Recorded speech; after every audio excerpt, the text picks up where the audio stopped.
Hello and welcome to the Retro Hour podcast, episode number 44, your weekly dose of retro gaming and technology news with me, Dan Wood. And me, Ravi Abbott. And doing the show is kind of like it's like therapy for us these days, isn't it? Yeah, like today's been really bad. I was meant to get this delivery from, why do they do this? From 8 in the morning till 6. And you just got to sit in your house and wait all day. And then they don't turn up. It's awful. Or if they do, it's 5 to 6. Yeah, you've waited in all day, isn't it? Well, you had Mac Hell last week. You're talking about you spent all day trying to get a Mac reinstalled. Oh, God, yeah. My Amiga bust today. I tried to install hardware on that. It's all in bits all over the office at the moment. So All complete chaos. Oh, welcome break to get out for a while, Ravi. Yeah, to do the podcast, it's nice. And of course, we do the podcast every single Friday, covering this week's retro gaming news, and we have a special guest on as well. Now, this week, it's a guest who we've had lots of requests for, actually. Yeah, and a guest that I've actually been watching since the very beginning. I'm sure you have as well, Dan. Absolutely. Yeah. I'd say this person does probably the best retro gaming documentaries on YouTube. Yeah, definitely. And they're so in-depth. It's insane. And it's Kim Justice. Yeah, so Kim has had a massive, I'd say, such a big rise in the last 12 months. Yeah, I've bumped into people like, oh, check this channel out. It's great. And I'm like, oh. And recently started writing for Retro Gamer as well. Yeah, that's amazing. Transferring from the YouTube world onto paper and being sold in the shops, it's great. Because, for our generation, we all grew up buying gaming mags. There's nothing cooler than being in a gaming magazine. Totally. And, some people just produce videos for YouTube and they think nothing's going to come out of this. Yeah. But actually being published, it's amazing. So Kim is going to be on the Retro Hour in about half an hour from now. And of course, the show would not be possible without your generous support. We do have a little donation button on the front page of our website, theretrohour.com. And we've got some rocking donations this week. It's amazing. And we'd like to thank Simon Pilgrim, Christopher Buckley, Nicholas Lees, and Jeffrey Jones. Thank you so much, guys. We really appreciate your support. And, of course, it all goes back into the running of the show. TheRetroHour.com. Click on that PayPal link if you want to leave a little tip for us. It all goes into it. Now, of course, we had Game City in Nottingham last week. Oh, yeah. I was DJing and I said, I'm going to stream this live. What happened, you lazy sod? Well, it was all wireless and their connection wasn't very good. So I just thought we'd leave out the streaming. But I bumped into BBC Click, Mark Sislak. Yeah. Yeah, he was actually filming there. So we may be on BBC Click tomorrow, coming out on Saturday. I was DJing upstairs and the kind of boss of Game City was there and said, this is too good, get downstairs to the lobby. So we took the whole table with the Amiga decks on down to the lobby and there was like film crews and everything. So it really, really got a lot of interest and it was great fun. Because Ravi was DJing on his, they're called PT1210s, aren't they? You might have seen his streams on Facebook. It's literally two Amiga 1200s playing banging Amiga mods and game music from back in the old days. I was playing drum and bass and gabba by the end of the night. It was insane. Yeah, I popped in for a bit in the afternoon and I couldn't get near you. There's film crews all around you. I'm like, well, I'm not needed here then. Yeah, no, it was really good and it's great exposure for the podcast as well. So anyone that popped down and spoke to us, thanks so much. Absolutely, guys. And if you're watching BBC Click tomorrow, then you might get a little surprise. Yeah, hopefully. I've been told I've been on BBC Click before and it's not come through, so we'll hope this one does. Right, then let's get into this week's stories. And following on from a couple of great interviews that we've had on the podcast recently, we had Raf on last week, Mev Ding a couple of weeks ago. And finally, they're getting ready to launch it, Super Samurai, the remake of First Samurai. They've actually announced it, haven't they? No. And it starts tomorrow. Ah. November 5th, the Kickstarter begins for the remake, the HD upgrade of First Samurai. God, I wonder what some of the goals on that are going to be. It'll be amazing. Oh, well, it's just, obviously we've had them both on and they've got this company now called Pixel Age Studios and it's just great. I mean, they're doing this remake of First Samurai. What's coming out after that? Street Racer as well, isn't it? They're going to be doing a remake of that. These are going to be like, they're going to put as much passion into these as they did with the old ones. And even the musicians, they were saying Alistair Brimble last week, wasn't it? That'd be amazing. It's just going to be great. And, they're all kind of, he was saying that they're working in the same style that they did all those years ago. So hopefully still annoying each other. Yeah, they'll produce the same genius as they did before. Absolutely. So if you have been interested, in hearing about this Super Samurai Kickstarter, it does start tomorrow, November 5th, and we'll pop a link as soon as that's up on our Facebook and in the show notes at theretrohour.com. Now, we like getting old consoles online. We think that's a bit of novelty. We've spoken about that before on the show, haven't we? Yeah, the Spectranet and all of these small devices. What about the Dreamcast? A Dreamcast. Wasn't it Fantasy Star? Fantasy Star Online. That was was one the of the big big one, games. wasn't Yeah. it? Yeah. I've never had one online. I thought they had a little broadband adapter. You could get a normal dial-up adapter, but the broadband one's really hard to get. And I've got one. oh, damn you! It's well, all of them came with a dial-up modem built in, and I think the Dreamcast. It must have been the first machine to ever have a built-in modem, first console. Yeah, it's like Windows CE as well, wasn't it? That was part of that. That was the foundation it ran on, wasn't it? The OS. And obviously those broadband adapters, that's been the advantage that, you didn't have to use dial-up and all that kind of thing. Now there is a way, though, to kind of get broadband through the dial-up modem on a Dreamcast. Oh, cool. That's mega cool. And it's using our favourite little hacker's toy. Oh, Raspberry Pi? The Raspberry Pi, that's the Yes. one. Now this is called the Dream Pi. And this guy's put everything you need to know online. So he's open sourced this. You can build your own kit. Some of the stuff you need for it's a bit insane, though. So it kind of comes out the Raspberry Pi. You need like a phone cable to go into your Dreamcast. There's also some like wires that break out where you need a 9-volt battery connected to it as well. Okay. So, Don't ask me why. Don't know what that does. But essentially, it does mean that you can fool your Dreamcast games into thinking that they are connected to a dial-up modem via the Raspberry Pi into an Ethernet output into a router. that is genius. So it's bypassing dial-up thing and sending information through it Now, rather than just directly connecting with Ethernet. Yeah, well, great. it is. Yeah, I mean, I haven't really seen benchmarks and all that on this, but I can imagine it's probably kind of limited through the throughput of the modem connection. But I mean, people used to play these games online using standard phone lines, so they were designed for that anyway. weren't So these servers, are they still up then? they? So you can actually, it kind of redirects it to new servers. Ah, so people are hosting new Dream. That's crazy. And there is a community. So, I mean, there's a couple of videos on YouTube and people go on and there's like maybe one other person there. But what people do is there's an entire website and community with forums and people actually arrange like, let's all go online on Saturday night at 5 p.m. or whatever and we'll all play then. So people know when to go online. Oh, that's cool. Yeah, so you're not just wandering around lobbies going, oh, where is another player? Because I did that, when Xbox Live for the original Xbox closed down. Yeah. And that was about 2009, 8, 9, wasn't it? And then I did get a bit of software because, the original Xbox has got Ethernet out. So you can plug it into a PC and kind of redirect Xbox Live onto these, new servers. And that was really cool, but I spent about 3 hours getting it all set up. Put my game in. Yep, no one online on any games at all. So it's important that people do organise, meets and stuff. Yeah, no, online, I suppose that's really good because you can all have a group schedule. Yeah. And then just kind of go for it. Yeah, that's cool. I'd like to see the online features of the Dreamcast. It was at Quake used to play. Quake 3 Arena, I think, on the Dreamcast. Oh, yeah, that'd be good. Dude, they were really hard to play with just the analog stick and it was a bit of a weird control actually going back to it. But Yeah, there's a lot of first-person shooters on the Dreamcast, isn't there? well, the Dreamcast is back online. Definitely. Now, speaking of Sega news, I know you like to keep track of these kind of console remakes. Well, now that you mention this is a remake of the Sega Mega Drive by Tectoy. Some guy ran up to me randomly at the Game City event and said, Tectoy, on their website, they've got a countdown. I didn't know what the hell he was on about. Yeah. It was like, it's going to be something big, something Sega. And then I come back and it's this news. So, Okay. Yeah, you've linked the article, Dan, so you know the details. Well, this was James Lewis who submitted this, according to our Oh, show notes. okay. Was that the guy that you met, or was it? No, Oh, I we don't met think it from so. two places. Well, then. I met a guy that was actually making a game called Tanglewood, Okay. which was a new game Yeah. that he was developing for the Mega Drive. I played it. Yeah. And I crashed it. Nice. It was pretty good though. Yeah. But this is a new version of the Mega Drive. Unlike a lot of the other, kind of clones and that we've had, this company actually, I've done a little bit of research on Tectoy.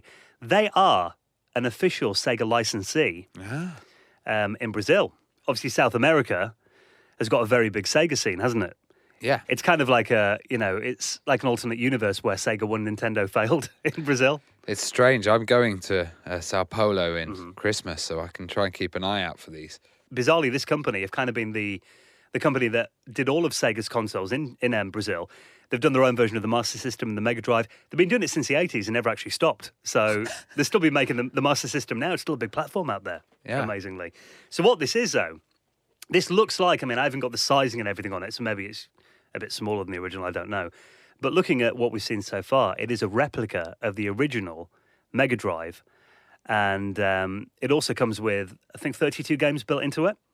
Oh, ace. Yeah, and you've kind of got your, Alex the Kid, Golden Axe, and Shinobi 3 and stuff like that. Yeah. Actually, it hasn't got Sonic 2. It's got Sonic 3. Yeah, there are some emissions, but the good thing about this is it's also got an SD card slot. Oh, that's much better. Much better than the cheap one that you got. We actually played that the other day. I went to Alt Video Game Lounge and they had one of them, and I was like, "Look, it's the nasty Mega The number Drive." 3 or something. Yeah, That thing, was awful.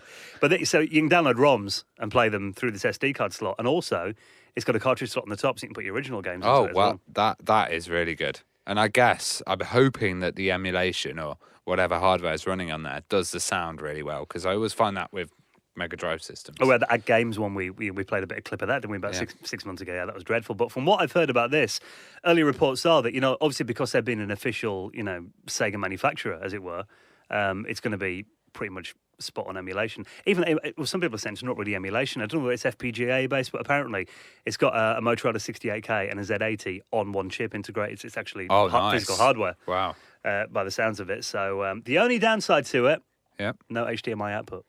Well, I don't know. That might not be a downside. What is the output? Composite. Composite. Wow, it's good point for you, Dan. You'll have that straight on the CRT. To my CRT. Yeah. That's, I mean, for guys like me who do like to play the old systems on CRT, it's cool. But they're saying in Brazil, apparently, HDMI is not big out there. People are still watching standard definition TVs, new TVs, still watching standard def. I'm going to have to do a report or a live show from there or something. Well, I've heard this is apparently only getting released in South America at the moment. So when you're there, you might want to pick one up. Yeah, I think I'm going to have to. We'll see, depending on the size, if it's like the size of a suitcase or something. Get another suitcase, Ravi. You might not get a chance again. Yeah. But it's $125, they're saying. That's not bad, I mean. Which is quite a good price. Absolutely. Well, we'll see how much the pound falls before then. Now, a few weeks ago on the show, do you remember we did this on a website? We found a list of ways that video games sucked back in the day. Bad things about retro games. Yeah, when Joe was on. Yeah, and we kind of had a bit of a discussion about that. But I thought, let's be positive for a change. Okay. There is actually an article here on HeyPoorPlayer.com. The industry could learn a thing or two from gaming's glory days, they're saying. 6 reasons why gaming was better back in the day. Now, I'm not sure I agree with all these, but let's see what we think of these, all right? Number 6 on the list. Classic games required skill to complete. Yeah, I agree with that, but it's strange because when you play classic games now, your skill level is nowhere near how it was. And each game required learning a different style. So like Sensible Soccer, completely different to Kickoff. And even though they're both football games and, it's still really tough and you kind of had to really learn the games. And I guess you got value for money out of that, or you did what I did and got stuck on one tiny point on the level and could never progress from there and just gave up. Went to Games Master for help. Yeah. But I think, because games were, due to storage space and RAM, they often were shorter back then than they are now. I mean, you get a AAA game now, it can be an 80-hour game. So I think they'd often kind of circumnavigate that by making the games harder. So you'd stick with it longer? Yeah, some did like silly tricks, didn't they? Like have the early levels really tough. Yeah. And then like later Front-loaded levels. games. Yeah. It was, because I think, like you said, I've gone back and played some old games and I'm dreadful at them now. But I also think it's kind of, when you were a kid, I mean, we didn't have all the distractions of the internet and jobs and all that. So you'd spend all weekend just playing your new game, wouldn't you? Yeah, it's crazy to think now the amount of games that kids play, the amount of distractions, you're right. And you just sit there in a quiet room, loading that floppy disk or cartridge, and then just playing it. And I couldn't really see many kids doing that nowadays. Yeah, without Facebook Messenger going on your phone. Yeah, and, all these extras going on. But also, I mean, I think he does have a good point insofar as, you think of like a lot of classic computer and, console games. They give you like 3 lives to do the whole game with. Yeah.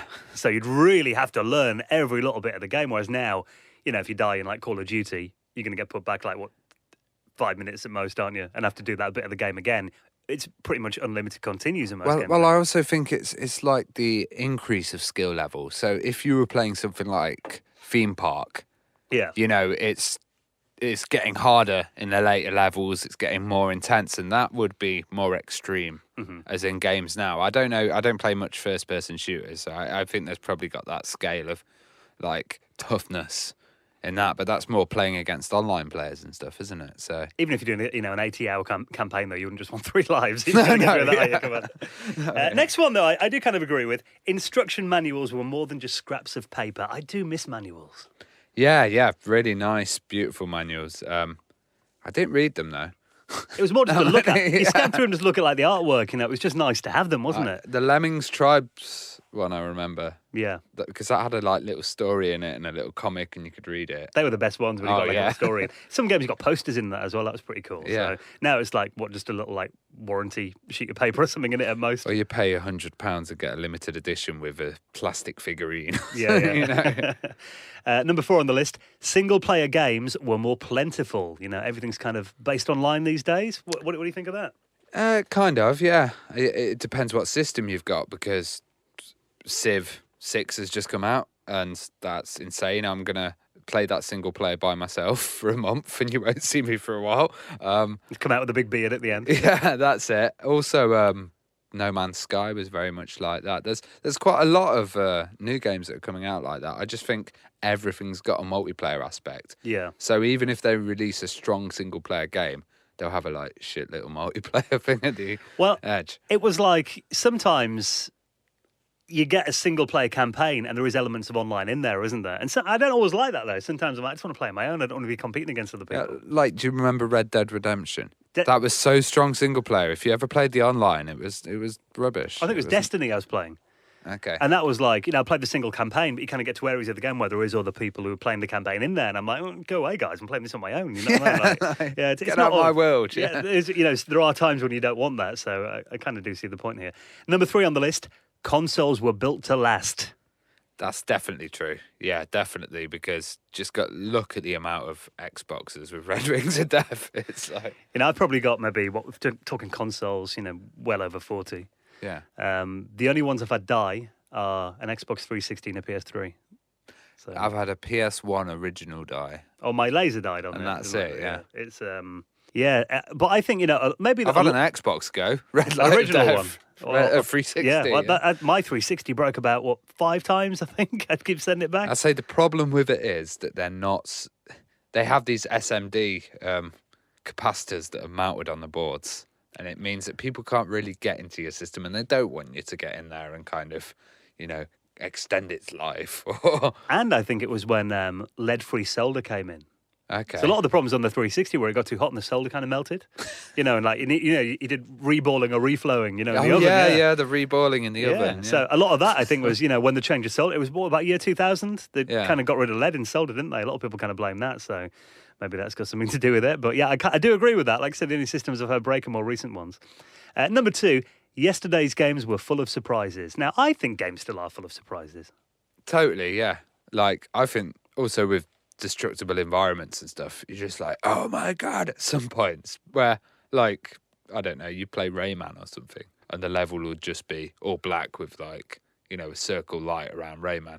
Yeah. And that would be a surprise difficulty, rather than stunning stuff. I mean, there are moments in I've replayed Another World through recently, and I haven't played that probably for about 20 years. Yeah. And there are certain bits in the game where you'll be looking at something and you shoot the wall and there's one bit where water drops on you and all that, and you die instantly. There is stuff like that was surprising in old games, but then there is a lot of modern games that still have big elements of surprise and stuff. You walk around a corner and someone grabs you or whatever. Oh, there's a lot of those horror-based games as well now. Like, what is that? Five Nights at Freddy's. That is just based on being surprised and shocked. I played the one on the PS4 Until Dawn. That was terrifying. And there's a virtual reality version of that now as well. I'm not sure whether I'm brave enough to play that. Oh, God. Number 1 on the list, and this one, we can't argue with this one. Games only shipped when they were done. Totally agree with that. That is, definitely deserves to be at number 1. The amount of bloody pre-release games that I've played on Steam where I've just got involved with the hype and they're like, oh, these features will be good. And everyone's like, this game's great. Just wait for the new features. By the time the new features come out, no one cares. It's like they should have just released the whole thing. As a console gamer, there's nothing more heartbreaking as well than getting a new game, coming home on day one, putting that Blu-ray in the drive, then, 27 gigabyte download to patch the broken stuff that they couldn't get out in time. It's like, oh, come on, I just want to play the game, man. But then also, I think you get another element, which is new games that come out that are so massively popular, like GTA, that the servers crash and you can't actually play on it. And there's all these people sitting there that have queued all night or whatever. And it's like getting hammered. Yeah. Can't connect to PlayStation Network. So I understand why everything's, DLC and downloadable. But there are times, I said to my mate the other day, we were playing like Gran Turismo, and I hadn't put the Blu-ray in for a while. We wanted to sit down and have a game, and there was like, about a 15 gigabyte download. Couldn't get online. I had to, it took me about 3 hours. I was in this video game cafe with my girlfriend, and we sat down and we were going to play the new F1 game. And, updating. We had to wait for it to update for 10 minutes. I do miss just putting a cartridge in and playing sometimes. Yeah. Oh, come on. Bring back those days in a way. Yeah. So, interesting list. We'll pop that in the show notes at theretrohour.com if you want to see it a bit more in depth. Did you ever play text adventure games? Text adventure? Not really. I made a few on this BBC Micro kind of text adventure maker that you could use. And it would just say, "You're lost in the swirling mist" if you didn't get anywhere. That was a stock response in most games, I think, wasn't it? Well, there is a new one actually coming out for the BBC Micro and the Electron, and it's called The Darkness of Ravenwood. Okay. This looks really cool. A guy called John Blythe is working on it, and Neil Green, who runs the Commodore Amiga Facebook group. He did cool, yeah. He did say to us recently, we're not promoting that Facebook group enough. So there you go, Neil. There's a little shout. Yeah, that's a great group. It is actually one of my favourite Facebook groups. But this is, again, for the BBC Micro and the Electron. And it looks awesome. So you kind of get that, the distinctive BBC font there as well. And it's got graphics above it. And there are like, you've got a zombie here like bleeding from his mouth. Oh, this is so much more advanced than the ones I used to do. We didn't have graphics. Yeah, just yeah.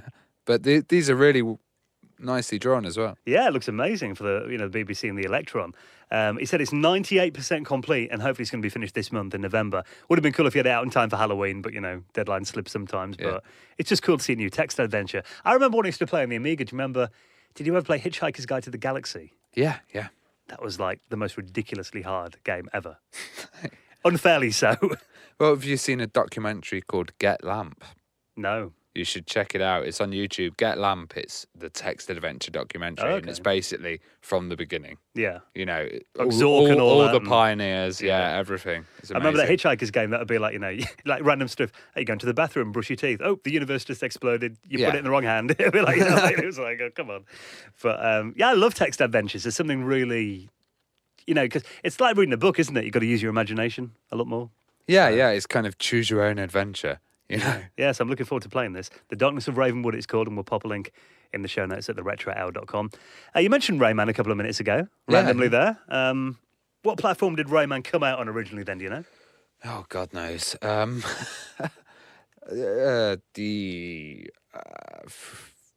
3DO? I don't know. Not far away, Atari Jaguar. Jaguar? Yeah, Jaguar was actually the first platform Rayman came out on. It was an exclusive at first. A lot of people obviously know it from the PlayStation. Exclusive on the Jag, that's amazing. That didn't last very long. But it turns out that it wasn't originally a Jaguar game. It was made for the Super Nintendo. Oh, wow. Now, this is Rayman's creator, Michael Ansel. He's actually released a couple of pictures this week. He's found an early Super Nintendo prototype of Rayman, and he's released a few kind of screenshots of it and his development kit. Just hanging around. It hasn't used it for years. It's great because I love Rayman because it's kind of, Earthworm Jim and stuff. Yeah. It really reminds me of that. It's like really cartoony platform. Cartoony, yeah, but really detailed as well. Like Bubba and Sticks as well. That was the same kind of era, wasn't it? Yeah, but this looks really good, actually. Yeah, it looks like the graphics really suit the Super Nintendo. Yeah, and it will have parallax and everything. Well, it's the first time that apparently he's seen this work he did in the Super Nintendo in several decades. And, he kind of put a caption on there going, oh, my God, really excited about seeing this work again now that it's been uncovered. No real detail about whether he's going to release this or how finished it was. So he's found the cards? Yeah, he's found it for the first time since he made it, really. Oh, this could be a future homebrew title coming out or something. It's awesome when stuff like that just gets found, isn't it? And then, people need to nag them and get it out, though, because, I bet he's looking at that thing and no be interested in that. Yeah, totally. And like Putty Squad and stuff like that. People are always interested in this stuff. Speaking of things getting released, we've got to say a huge congratulations to our good friends at the Friend Up team. Oh, yes. David Pleasance and Colin Proudfoot, the old Amiga heads up there. Less of the old, I can hear them getting offended now. Yeah, but they were the joint managing directors of Commodore UK, working on a new kind of Amiga-inspired operating system. I've done a few videos on my YouTube channel. Reason we're mentioning them on this week's show, though, is because release candidate 1 of Friend Up has just been released. And it's quite cool. This is a kind of operating system. You can just go on a website and, log in and use it online. And it's basically like flexible online workspace. Yeah, I'd get you stuff from anywhere. And it's kind of based on the old, Friend, Amiga. Yeah. It's kind of the You same saw the thing. connection. Yeah, there you go. It's like based a bit on the legacy, so it's kind of got a similar feel to it. And, the way that the coding works is very familiar to those people. And it's free and open source. So And it's, there you go. So have a go. RC1's out now. If you want to try it, definitely worth a look. We'll stick that in our show notes at theretrohour.com. If you love the Amiga's OS back in the day, I'm sure you'll like it. Yeah, that's friendup.cloud. That's the one. Now, before we get into this week's interview with Kim Justice, a little follow-on from last week. Obviously, we're talking about the Nintendo Switch. And it turns out today, when the show comes out, Friday, the Wii U dies. Oh, it's going out of production. Today, apparently. Ah, well, I might buy one now. Well, you joke about that. I've seen people online go, now would be a good time to get a complete collection because Nintendo stuff goes massively up in value after a while, doesn't it? Yeah, what was I saying? That we should get it all sealed. Yeah. And then just hold on to it. Keep it in your attic. Yeah, that will be, especially if this Switch kicks off and revitalizes Nintendo, you'll have the Virtual Boy, basically. Well, do you want some stats on the Wii U? Yeah. So when it came out, Nintendo estimated they were going to sell 100 million units. Okay. Do you know how many they've sold? 10. Nearly 13 million worldwide. That's pretty crap, isn't it? Really bad for Nintendo, yeah. Yeah. And even, over the last 12 months, it's had a 53% year-over-year decrease, apparently. So it's only going down. Now, there have been people that have been like, well, Nintendo are stupid, they're not going to have a console out of Christmas. Now this news is broken. The Switch is not out until March. Well, I'm just looking here now because I'm already interested in it. 300 quid for a Wii U, 32 gig. Is that what Mario 8, premium pack, everything, all sealed. They haven't even slashed the price a bit, though, which is like insane, isn't it? Yeah. You think they'll put it down to 150 just to cut the losses, but that's Nintendo for you. But as someone here in the comments on this article said, they had to make the Switch sooner or later. Oh, boom. Grown. What were they saying? Will Smith's Switch song is ideal for the advertising. They're missing the trick there. Yeah. So, rest in peace, Wii U. Yeah, definitely. What are you going to do with yours, Dan? I'm keeping it. I like the Wii U. You're going to have a ceremony in the garden. Yeah, I might play a bit of Yoshi's Woolly World at the weekend. Now that I'm back on the booze, Sober October's out the way. Oh, no. Well, you have to be drunk to enjoy Yoshi's Woolly World, but it does help. Right, thank you for checking out episode number 44 of The Retro Hour. We'll be out again next Friday, available from your favourite podcast clients, SoundCloud, Stitcher, iTunes. Yeah, all over the shop. And we've got some fabulous guests coming up, guys. We've been working like animals to get these people on. It's great. Oh, I'm loving that spreadsheet, Ravi. Yeah, totally. So Organisation's the key. We'll see you again next Friday. And speaking of amazing guests, for the next 40 minutes or so on The Retro Hour, one of the biggest up-and-coming YouTubers right now, writer for Retro Gamer magazine, Kim Justice. And we'll see you next Friday. Ciao.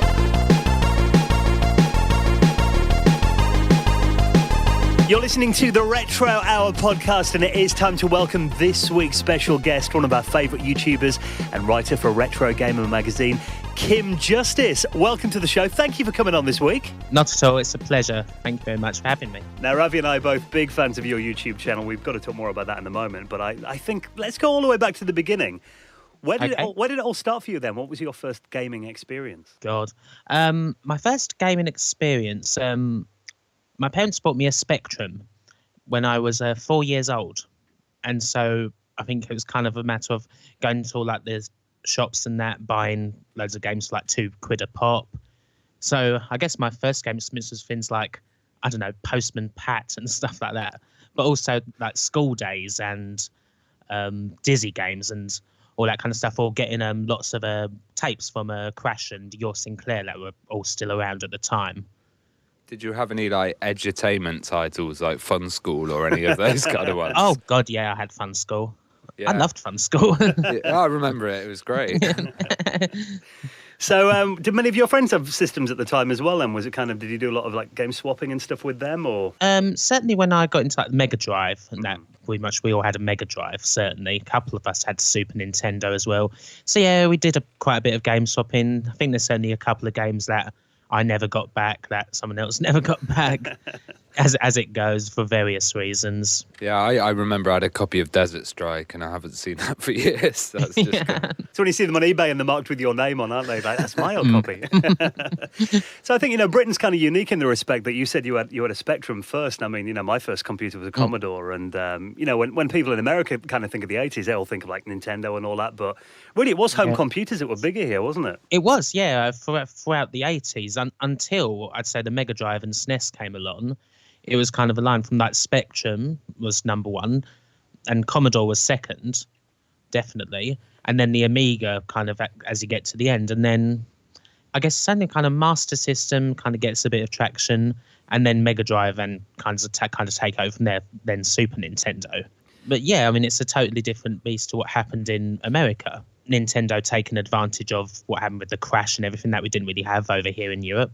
Obviously, after the Spectrum, did you kind of progress through different machines before you went into consoles? Kind of in conjunction with each other. I did have an Amiga as well as a Mega Drive and a SNES. I did get into the Amiga quite late, but that was also kind of a great machine for me, an A1200 I had.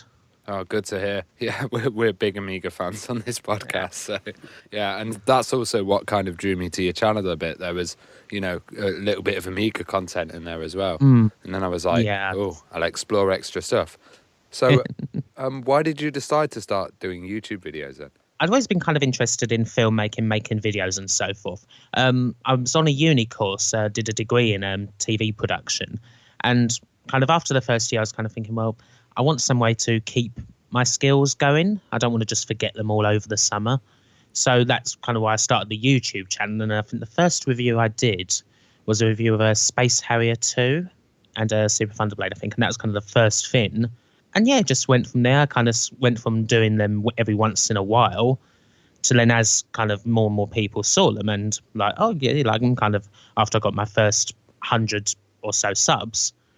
It was like, okay, let's keep on doing this as it goes. And it's kind of got to a stage where I've been doing one every week mostly for the past 4 years. Which kind of videos that you do are the most popular then? Well, nowadays it's definitely the more documentary type videos that I do. And I'd say on those, the company overviews, like when I've done videos on Ocean Software or Signosis, one that I did recently, or the one that I did just Monday, I released a video about US Gold. Those are kind of videos that really seem to be the most popular for me, doing those big like British company overviews of publishers, developers, all the games that they did, the people who were behind them, sort of their rise and fall story. It's kind of like they're not covered, in other medium. And then I go on YouTube and I can watch your videos and I learn so much because they're massively in depth. Like, how do you do your research? And as far as research goes, I mean, sometimes it helps if there is a book out there that I can go to and have a look at, whether it's something like a book by, if you guys know Chris Wilkins and his books, something like that. I mean, he's done some good retrospectives on US Gold and Ocean, or just looking back at stuff that was out around at the time. I mean, you can go to the Internet Archive and there's full archives of pretty much most of the magazines that were around.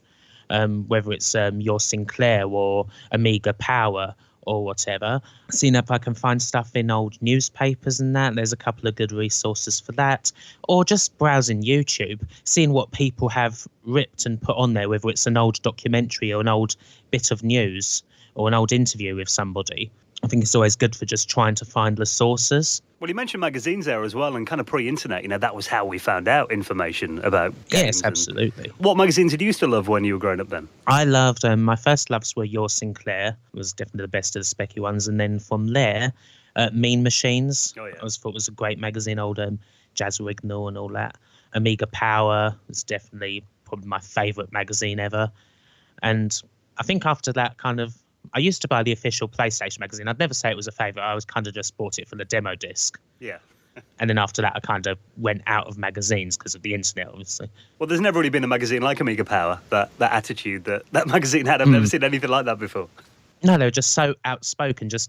Even just the fact that they used to rate games with using the whole of a percentage scale. Like if it's mediocre, it's 50%. Used to piss people off no end. Well, in your Rise of the Robots video, you talk about the fact that I think, what did Amiga Power give that game, like 5%, and some of the other ones give it 90%. They were always Yes, like, I think, brutally honest. Amiga Power, I think, gave it 3, if I remember correctly, and just laid into it. And then you had, I think, Amiga Action gave it like 90 odd. CVG infamously gave it about 90. They rated it about 2 points higher than Doom 2. God. I got that for Christmas, and that was one of the most disappointing Christmas presents I ever got, that game. I was lucky enough in that at the time I only rented it. I rented the SNES version and I beat it in about 10 minutes, and I was just like, yeah, this is horrible. I had the Amiga 600 version. It came in about 15 floppy disks, I think. It had like 7 of those for the intro alone. Yeah. Just a ridiculous game. I also think with your videos that you're really good at kind of storytelling. And, you know, when I watch them, it's like I've watched a proper episode of something, or I've seen a full kind of tale. Where did this, like, passion come from?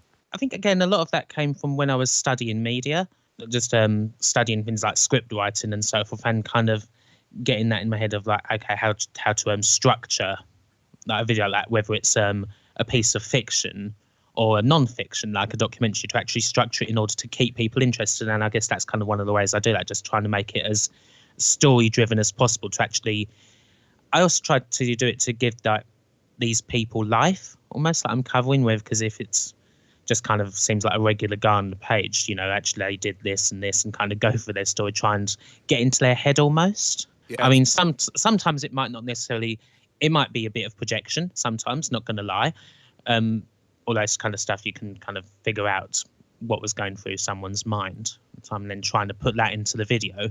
Well, you can tell that, you know, your blood, sweat and tears have gone into it, because me and Dan do YouTube videos, and to do like 3 minutes, it takes us a good 2-3 hours. So to do an hour-long video, I can't imagine how long it takes. It can take a while sometimes. I mean, I have a very kind of, or I have it organised in my head, kind of, I write a script and kind of have an idea already in my head of what it's going to look like. And so I can kind of go from there. I mean, I'm kind of fortunate in a sense that my videos never have any call for me to do any on-camera stuff.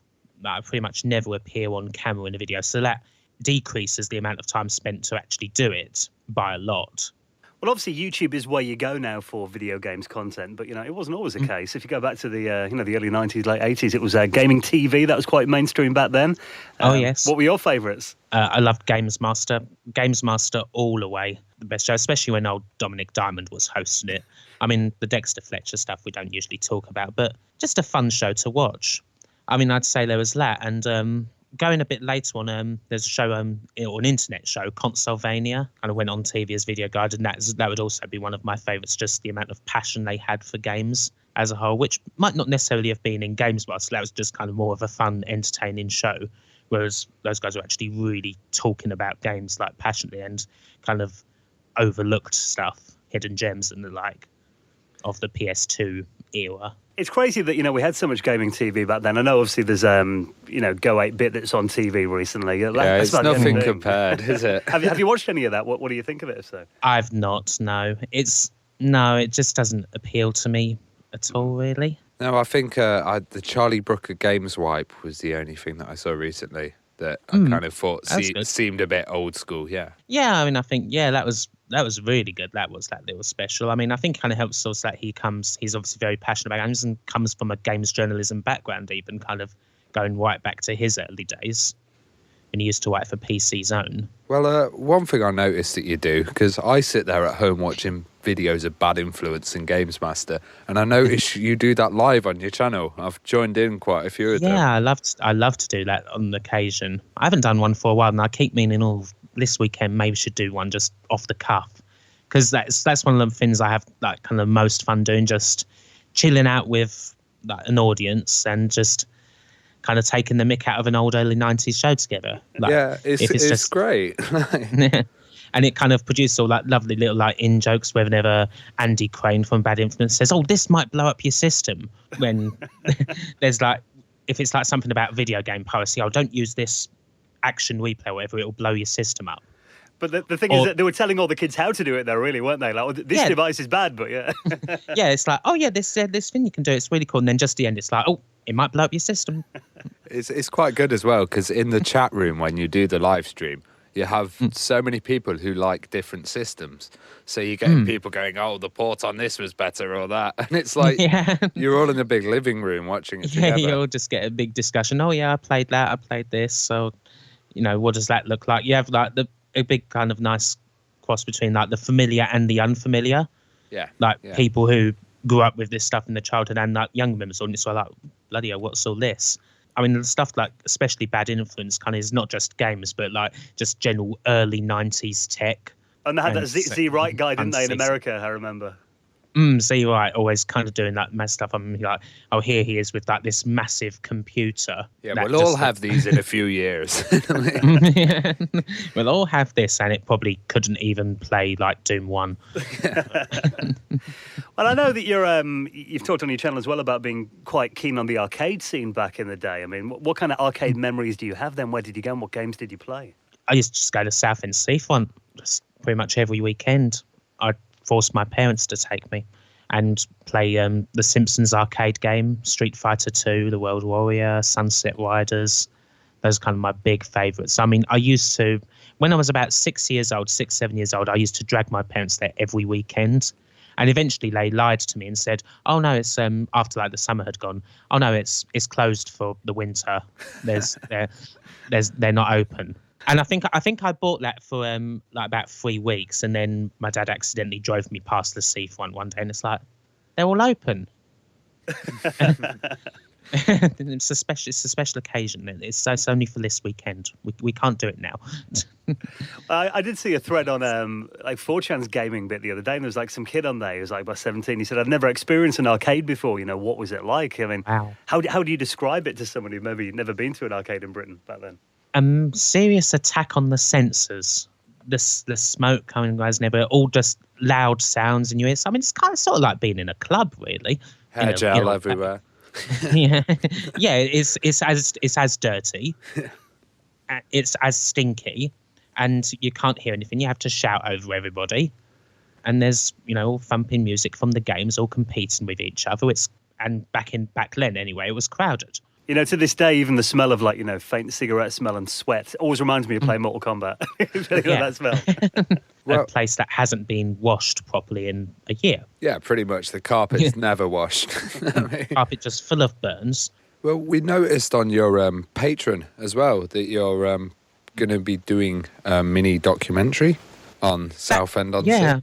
That's an idea I've had for quite a long time, to do kind of a documentary. I mean, not just necessarily about the arcade scene in Southend, but the entertainment scene in general, because, I mean, we were quite famous, especially back in the 1960s and so forth, as being kind of the place where London always used to come down and go to for the weekend.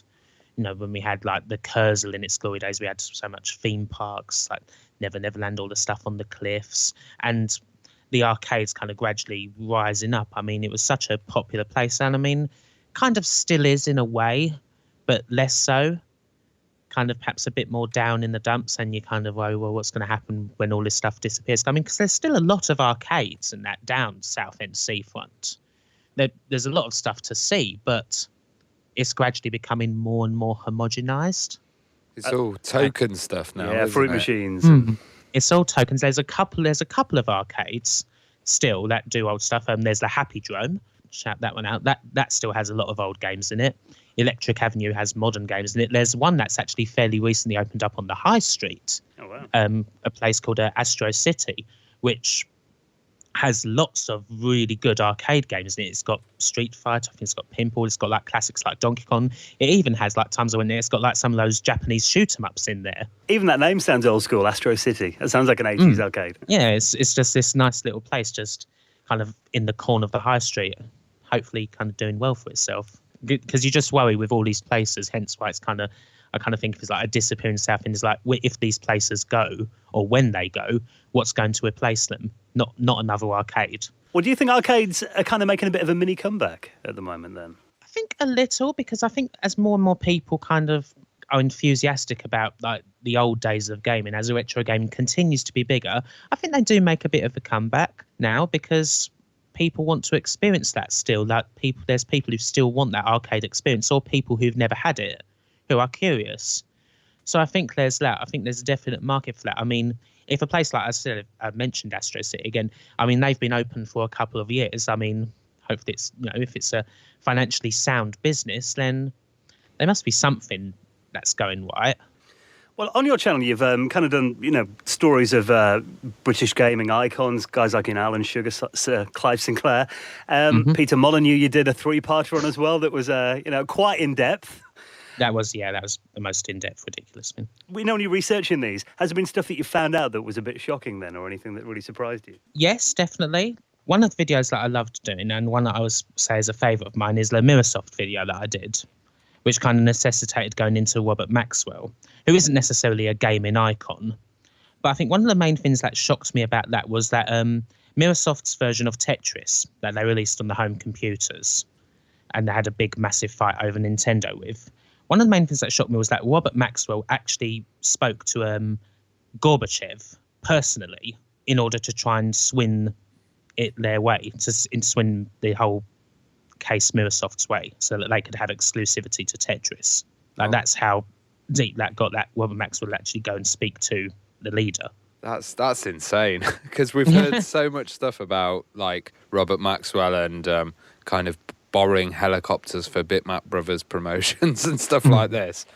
Yeah, it's very interesting. Just crazy times, and even just kind of going into the whole extent of that whole case, because I mean it kind of happened when I was like 6-7 years old, so I didn't really know much about it then. But then to actually read up on all that, and this is how big it actually was, like holy mackerel. And so that's one of my favourite videos. And with your Peter Molyneux one as well, I kind of got the impression, when you were doing it, you kind of wanted to like him in the early days, but as you kind of go on when you're watching it, it is quite a tragic story, really, that one. I mean, it is. Was that quite an emotional journey then, doing that? I could never say that I dislike Peter Molyneux. I never could. In many ways, I do kind of feel a bit sorry, in a way, because it's hard to explain. I think he's kind of hasn't moved with the times in a lot of ways. I think he just thought, especially with Goddess, that, this is just a new way to kind of get money. He's kind of in his own bubble, and that's kind of all he thought, like just another way to get funding, and didn't really make like the difference that, you're actually using people for it. It's crowdfunding. It's not like going to a bank or whatever and getting funding that way, or going to Microsoft, a publisher, and getting funding like that. This is a wholly different thing. So you need to deliver, and then he just couldn't. I can certainly understand like someone getting so hyped up about something that they're making and so passionate about it that they will say anything, because it does happen. And it's also kind of difficult with someone like Peter Molyneux, because he's so into his games. He's at the front and center of all his games. Pretty much every single thing that's won with said game is blamed on him. When there's, especially these days, there's thousands of people who work on a game at any given time, thousands of departments who don't necessarily talk with each other all the time, not all necessarily singing from the same hymn sheet. The slightest little thing can derail a product. So a lot of like kind of the details, it's like, well, who knows what happened to make it all go on? I mean, certainly Molyneux can be faulted for a lot of things, but I mean, for the stuff that he did in the past, a lot of my favourite games, and I mean, I watched a lot of interviews of him for that video, and there's something very likeable about him. He's a guy I'd love to meet. It's interesting because you kind of remain objective. You're not.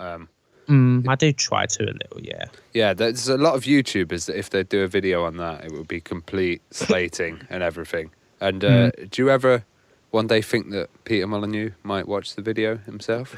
I don't know. Maybe he has. I never thought that I'd get a stage where someone I was covering had actually would have watched a video that I did. I've always never thought myself that, but I know it's happened, and sometimes it has been quite positive. It would be interesting. I wonder if he has. David Pleasance actually linked us your video, The Rise and Fall, and was like, check this out. Amazing. Yeah. That's amazing to me. Like, that David Pleasance would watch it and link to it and be like, it's like, wow. But, I mean, I had, on my Signosis video, I had comments from a couple of people. I had one from the music, Tim White, Cold Storage, who's very positive. One from Bill Pullen, who made Bill's Tomato game, and then I had a comment from Ian Hetherington, who was the boss of the company. And I think we've had a lot of those on this podcast, and for us, it's like you're chatting to your childhood heroes, aren't you? It's like it's insane. Yeah, and another one that I had was quite good recently, which I know it kind of sounds probably blowing up my own trumpet, but is very interesting. Was a guy called Mike Latham, who wrote Eternal Champions. He did a comment thread, and he actually he released, like, in the comments thread of the video, the game, like, overview, the whole overview for Eternal Champions, the design document. Oh wow! Like, this is a huge document, and it's just every single thing. I kind of take some time every now and again just to try and go through it a bit more. Like, just kind of seeing all the ins and outs. Like, this is how this game was developed. This is like the game's Bible. Yeah, it's you like, don't want to accidentally delete that comment. No, no, that's like wow. What about you did a video about Alan Sugar in the last couple of months, and what your thoughts on Alan? Then you seemed a bit love and hate on that video. I don't really like Alan Sugar, as I kind of said in the video. I guess that's just kind of personally though, like from his TV programs and so forth, and from like him being in media, like because he's a big media guy. It's probably one of the biggest media guys I've done. So it's kind of a love and hate thing. As far as like Amstrad goes and what they did, it was very important, like things like the CPC, and it was kind of interesting to follow that company because I mean he's an interesting guy to follow because he was very much the opposite of your like Clive Sinclair, Christopher Curry types, the sort of middle class Oxbridge educated or Cambridge educated people who were kind of into computers before he came along, kind of this rough East End barrow boy who started Amstrad from the back of a van. And so it's kind of nice to kind of clash those people together, like the big differences between them. Because I mean, as much as the Conservative government of the time wanted people like Clive Sinclair and Chris Curry to be their new captains of British industry, because they were both, kind of such devout conservatives and what have you, kind of fitted the British entrepreneurial mode. It was kind of like, well, they weren't. It was more Alan Sugar. And that kind of helped Clive for a long while, didn't it? Even with his kind of projects, some of them not going so well, they were still like, the British government's behind you. Yeah, I mean, his knighthood came from Thatcher personally. Yeah. So they always kind of try to stick with him, like kind of probably also thinking on the side, like, what's this electric bike you're doing? Oh, they were awful. The C5. Sinclair C5, yeah. You're sucking on an exhaust pipe. That's it. Just, so many bad things. I mean, the C5, I mean, I've seen a C5 in the flesh and it's a beautiful thing, but totally very impractical and marketed crazily. Yeah. Like marketed as a replacement for a car, which it isn't. It's more like a bike. That's kind of what the market should have been. Like, it's kind of like a bike. That's fun, but it's not a car replacement. And even like, Clive Sinclair, I think he was a genius, but he was never the best businessman. It's kind of like, the Spectrum, like, he didn't want a games machine. He went on to the QL and he kind of want this business market. I mean, Sir Clive Sinclair is a terrible, and I mean this in the best possible way. I'm not dogging him. He was a terrible businessman. Yeah, I mean, as you say, computers were never really a big thing for him anyway, like personally. I mean, he's in his personal like office working life, he doesn't use a computer. I think still doesn't. And he knew like how to market them, kind of. But it was kind of almost by accident. And then things like the QL, like him trying to get a business computer, there's just so many one-headed decisions in the making of that computer. The C5, I mean, which was his big passion, just the way he markets that. There was no market research done at all. Yeah, there was like no demand for it, was there? No, there was. At no point did anyone stop and say, do people actually want this? I mean, and again, I'm not dogging. I mean, it's not the worst thing to say about someone that they're not good at business. I think in interviews he's admitted that himself, that I wasn't a good businessman. Businessman is not my thing. His thing's like ideas. Mm-hmm. He's very good and has lots of ideas. It's just marketing them is the trouble. I heard he's working on another electric bike now, apparently. Yes, I believe he is. I think it's in conjunction with another company, though. So I think they're kind of both kind of doing stuff together. I think it's like, it's an electrified, I think it's a bike, I think it's called. And I mean, and you never know, like, I mean, we're 20 or 30 years removed from the C5 now. Electric vehicles are much more of a thing, maybe something that will gain traction, but It's kind of like I said when I kind of did like a video about Circle Life, I think kind of like the sad thing like for Circle Life is that as far as electric stuff that goes, no one will take him seriously anymore. It's like as much as he is seen as a legend of invention in this country, he won't be taken seriously, which is kind of sad. But you sometimes you're only allowed to make one big mistake like that. You should call it the C6. Yeah. What happened? Well, one thing I noticed on your channel is as well that you kind of covering all these historical documents and historical people, you've got to have a lot of old footage on there. So how does that work with monetization or copyright claims or any of that? A lot of the old footage that I use is it's like stuff that's ancient.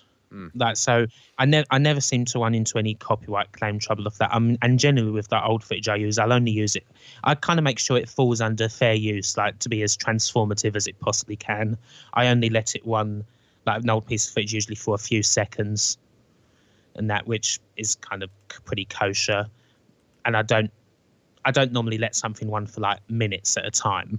And so yeah, I mean the monetization. I mean, as generally the rules are, as long as you're doing it like that, it's fine. And if you're just letting stuff go without editing it or transforming it in any way, or that it's not in favour of a documentary, in service of a documentary that you're making, say, then it's not fine. Well, there is something recently that's definitely raised your profile. You've started writing for Retro Gamer magazine. Oh, yeah. That was amazing. How's this happened then? It's kind of a case of being headhunted, really. The guy who edits Retro Gamer, a guy named Darren Jones, just says one day, how do you fancy doing some stuff? And yeah, it's just kind of been steadily going from there, just kind of doing little features in the magazine. And it's just, I'm so happy to be writing for that magazine because it's one that I love, that kind of a great sort of retro monthly. And I've done some things kind of already there. I mean, interviewing Glenn Corpus of Bullfrog was something I was very proud of doing. And just over the course of that chat with him, we kind of spent 3 hours talking, just learning so much about the different things that went into games like Populous. And there were so many incredible like bits of information that I just wasn't aware of, like how Populous was basically an Atari ST port and just stuff like that. That just like, wow, that just blows my mind. It's to say it ran that well and it was an ST port as well. That's pretty crazy. But I went into W.H. Smith the other day in Open Retro Gamer and there was Kim Justice in there and I was like, this is so good. It's like a YouTuber transforming into print, It's one of those things that, yeah, we'll just, as long as they keep asking me to do stuff, I'll keep doing stuff for them and hopefully Lonit continues. It must have been cool when you opened that first issue you were in there and saw your article in print. Oh yeah, it's something, yeah, something I've always would have liked to happen, and it's like I was really happy just reading it. It's like I think I kind of took pictures and was posting them, just like, yeah, look, it's me. I've got something in print, and it's like probably didn't get much of a reaction from like actual people I know, but it's like cool anyway. Buy up all the copies in the shop. Yeah. What have you got planned for your column then? There's a couple of things that I've written that haven't been published yet. I've just done kind of little bits here and there. I often do minority reports. I think the last one that I did was on the CD32. So I believe that is either in the magazine now or in the next issue.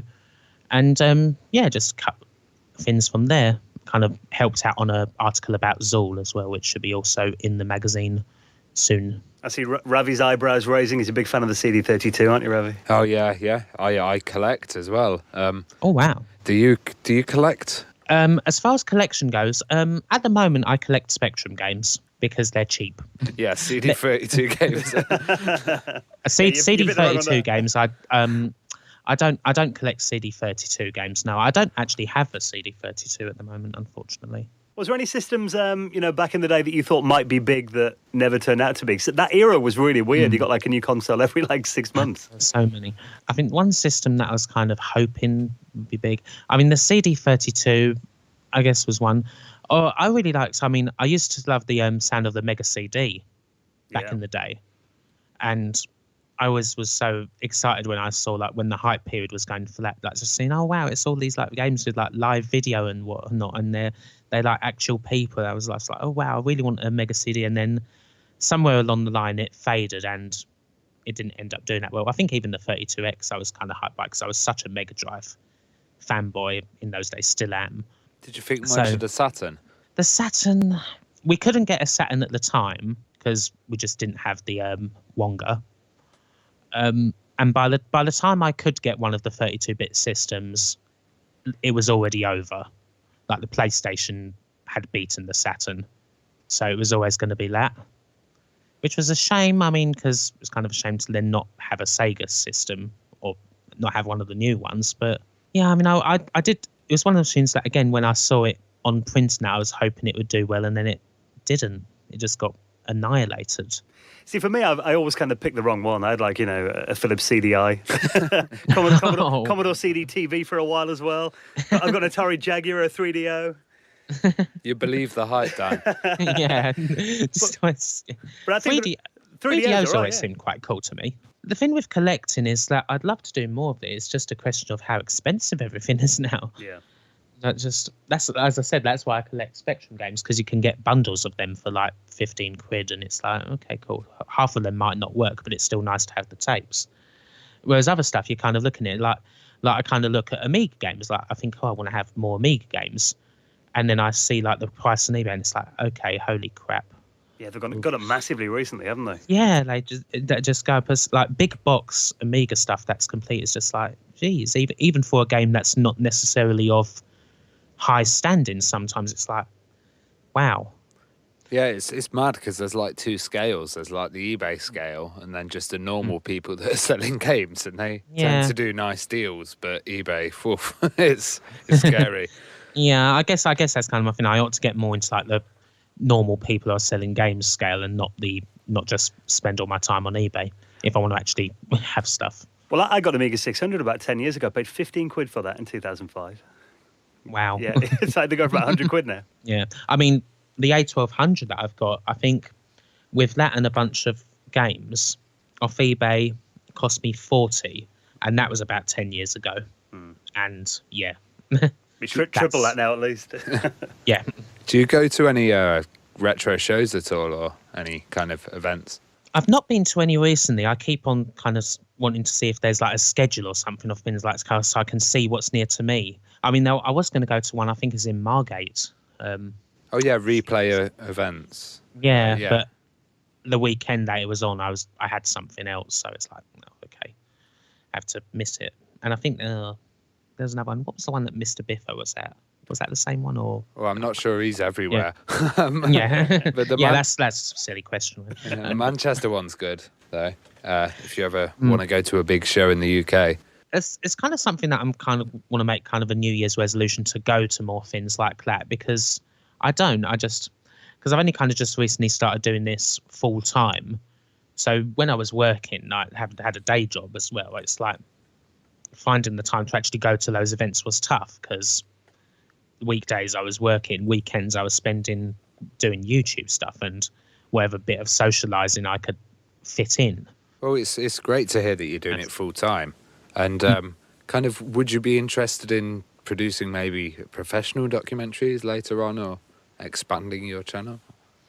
Yeah, I mean, it's kind of just seeing how it goes, kind of seeing if I can get kind of more contacts and interaction with people, kind of gradually increasing it up and seeing how much I can push it. I mean, with going back to that Southend-on-Sea documentary that I was thinking of, I mean, that is something that when I did that, I'd want to kind of do it as professionally as I could, like actually get people in, like do some filming, and so I can act kind of more as a host rather than not do everything off my own back, and kind of make it look professional, and maybe see if there was ever came a time when it was actually done, to see if I could put it in anywhere, like into festivals and so forth. Mm-hmm.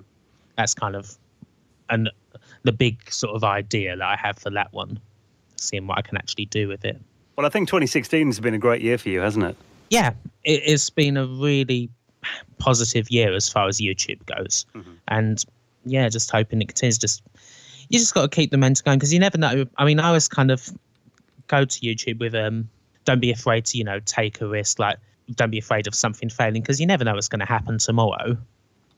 So yeah, just keep on plugging away, and at the moment that's working, and hopefully it continues to.